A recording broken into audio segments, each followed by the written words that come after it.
Magtsana imaku oh.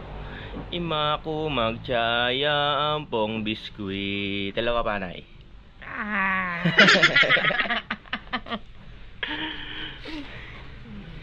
So yan mga digma. Good morning. Good morning, good morning.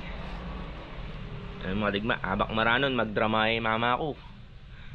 Wala na daw akong kaswelo sa kanya. Kasi nga daw hindi siya nakakalakad. So, hindi naman yun mga digma. Nakikita ko lang siya dito mga digma. Maswelo na ako.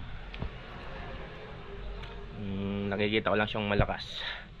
Yun nga lang talagang hindi siya nakakalakad dahil yung kanyang pa nasa lahi na nila to malilit yung mga binte. Yung mga hita. Parang ako, ganun din. Kaya, ewan ko, pagdating ng araw, kung anong mangyayari sa mga paa ko din. You know? Nay! Ay ba yung gupit ah? No? Tinuyod ng masyadong kuya mo.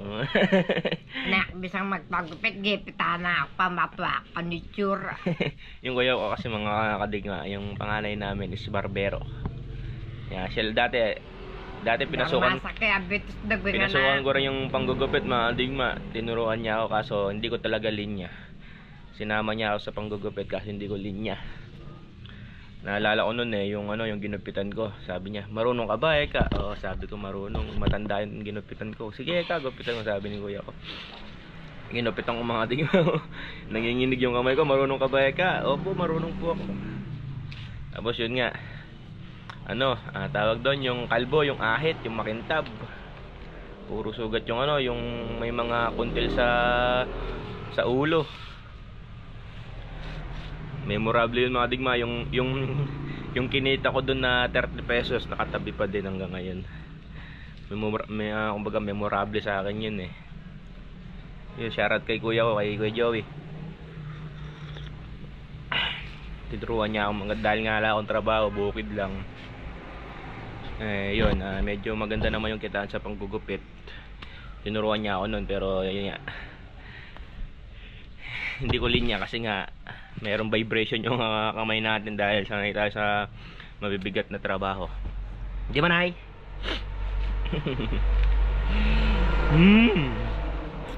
So yan, today is lusong pulit tayo. Bali ang asikasuhin ko ngayon na yung mga pilapil namin. Bali wala naman ng masyadong mabigat na trabaho, yung mga pilapil na lang.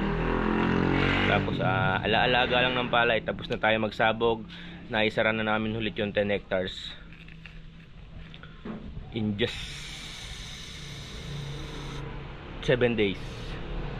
Naisara na naman po namin yung lahat-lahat na inani. Okay ba? Start na naman po. Lusong na po tayo.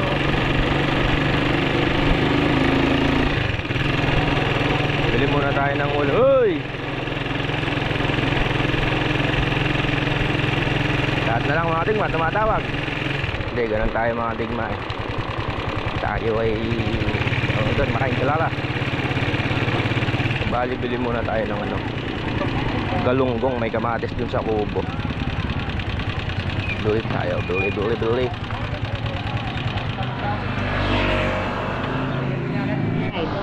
Mga digma, walang dalagang bukid, galunggong na lang. 1 kilong galunggong po. 1 kilo lang. Palinis na po, Nenay. Palinis na. Apo. O di kaya lang yata akin, hindi magtinda. Sarap sana sirsyado, dalagang bukid, kaso wala. Wala, 300 pa daw ang kilo paano pa namin bebenta? Mahal na po, Nenay. Wala na pong bibilin Oo nga, yung pangulam talagang gusto mo na lang.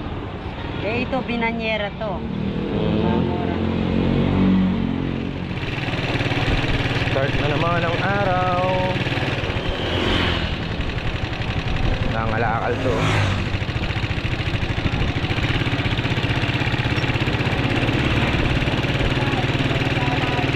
Bilib ako sa mga ganun, mga digma, lumalaban ng patas sa buhay, sa mga nangangalakal.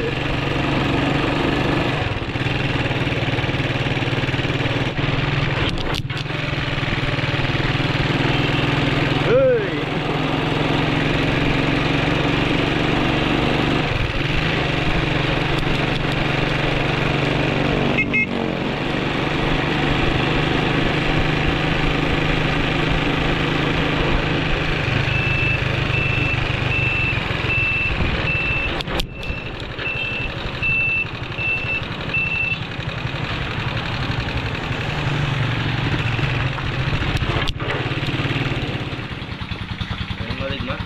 Dito na po tayo sa kubo. Bali, luto muna tayo ng ulam. Luto tayo ng sarsyadong kalunggong. Kuha lang tayo ng kamatis. Ito mga digma, gawa ni ay dala ni Wa. Sarsyadong kamatis, ay sarsyadong galunggong.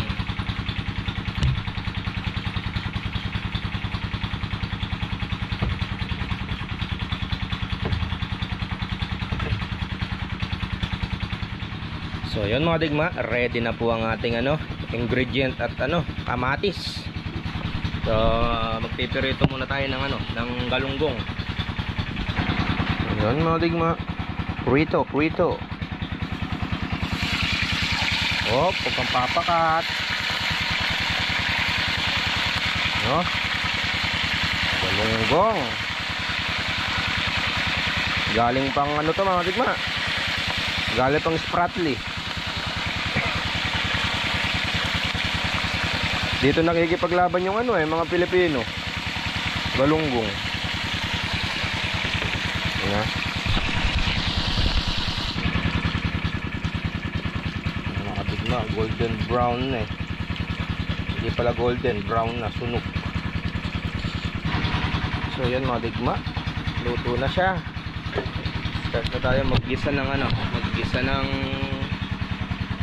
kamatis. Ayan natin yung sibuyas.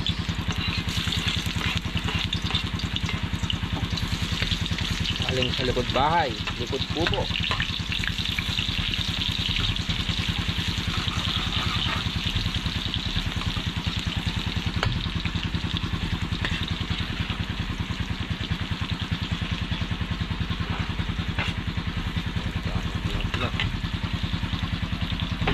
Bawang. Yun naamoy nyo ba mga digma? Pag daw nagigisang pabango daw, ibig sabihin daw silosa yun. Ewan ko kung totoo, pero mukhang totoo. Siyempre kamatis. Huwag ng tubigan yan mga digma, magkakatubig na mamaya yan. Isang magkakatas na mamaya yan. Doon lang natin haluin. Sana magkakatas yan. Hindi pa naman, may may sabaw na. Haluin lang natin siya.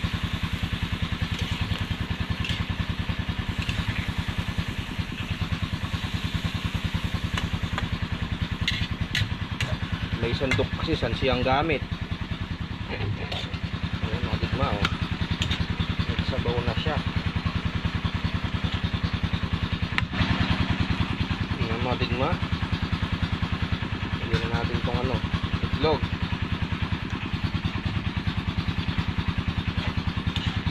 Sarsyado yan pagkalang itlog.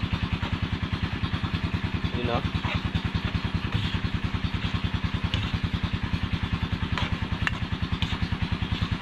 lagay na natin yung mga digma, mga galunggong. Pag panlutong natatanggal yung ulo. Sarap yan malutong mga digma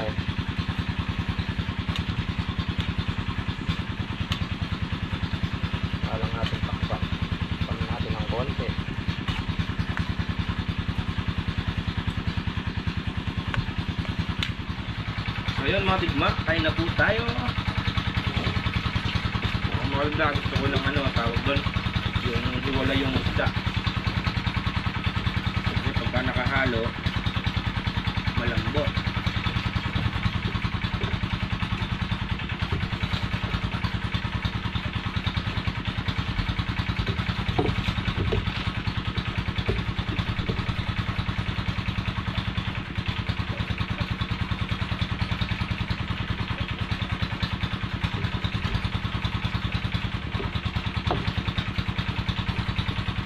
Galong kasama ito. Kapit din eh.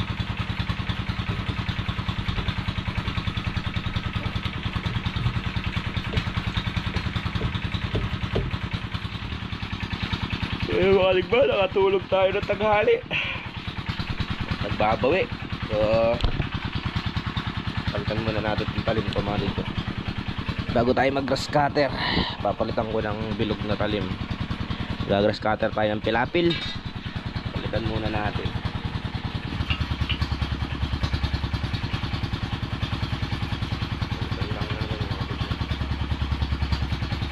Ito na aking ginagamit sa pilapil gawa ng bilog.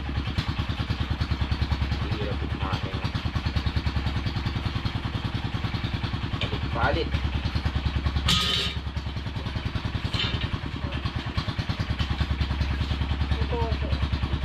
Ayun, kape. Ayun, kape tayo.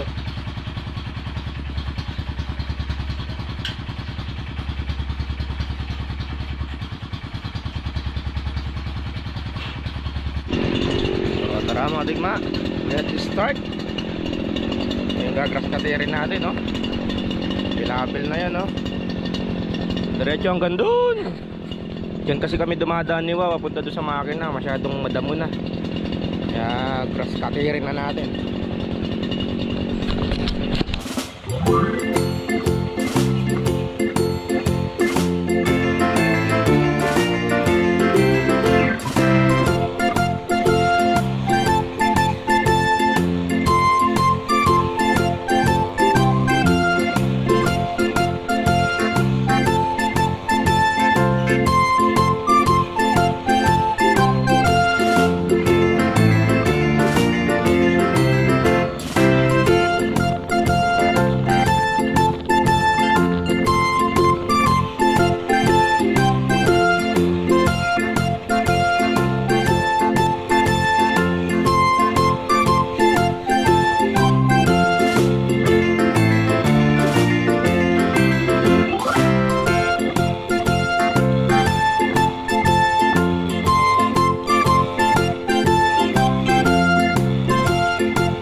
Sobrang init mga digma.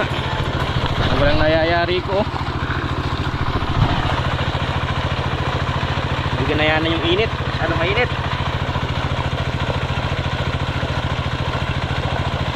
Papatubig yung suwa dito. Ayan o, makaanda rin makakanin niya.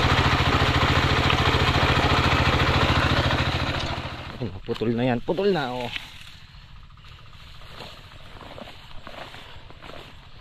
So ngayon bakit pang nakikita kasi hindi pa tuyo.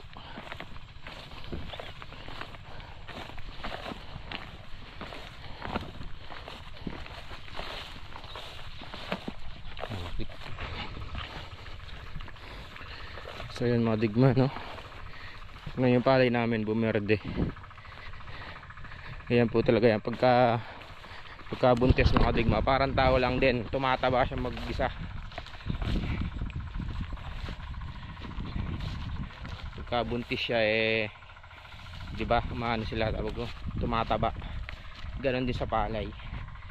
Kaya yung pag-apply ng abono, kailangan nasa timing talaga. Tulad niya, no? Buntis na po yan, buntis na. Ayan, no? Tandahon na lang yan. Labas na ibunga. Marami na rin sapaw, oh. So yun, bukas naman tayo maulit mag-grass cutter. Ito medyo maganda na nakikita, natutuyo na siya.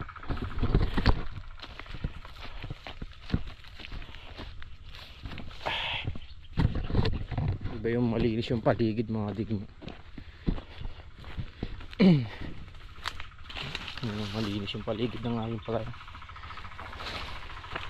Nanin sagig. Pwede na yun. Oo, paano mo? Huh? Huh? Dating assassin yan eh. Oh, Ngayon, assassin.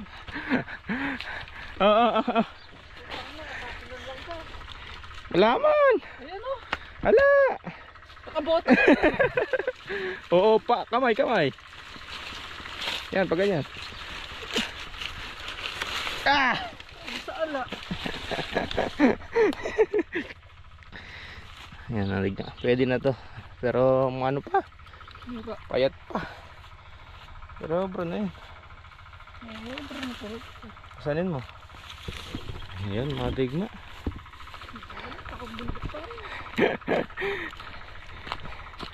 So uwi na po kami. Yan o, malinis na siya naman. Maganda na ulit yung ano. Malinis na yung gilid o. Sako. So ito, sprayan ko na lang namin. Malayo naman na sa palay.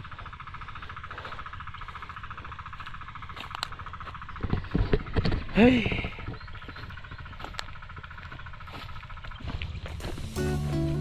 Ayan, marigma. Uwi na po tayo. So see you sa next vlog. Maraming salamat po sa walang sawang suporta. Shoutout kay Imrad Lakudle from Saudi Arabia. Shoutout po. So ayun mga digma, uwi na tayo. So ulit, ang iyong lingkod si GSLT nagsasabing madali lang ang buhay, bilhin nyo magmasaya. And ciao. Mercy.